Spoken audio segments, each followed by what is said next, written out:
నా పేరు అశ్విన్. నేను 4వ తరగతి చదువు. నేను చెప్పబోయే పాఠం పేరు బైబిల్ ఎలా అర్థం చేసుకోవాలి. ఆది పుస్తకము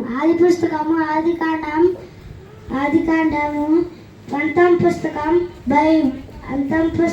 ప్రకటన గ్రంథం. ఆది పుస్తకం ఆది అంతముల మధ్య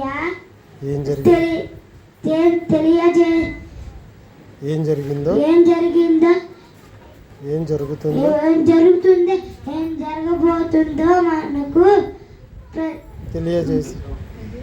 తెలియజేసే నిర్గమాకాండం నుండి ద్యోదా పత్రిక వరకు ఉంటుంది. మనము ఆది అంతము మధ్య ఉన్నాము. ప్రతిదాన్ని ఆదికాండం ఉంది. ప్రతిదాన్ని అంతము అమ్మ వెనక్కి వచ్చి ప్రసాద్ కూర్చున్నాడు. ప్రకటన గ్రంథంలో ఉంది.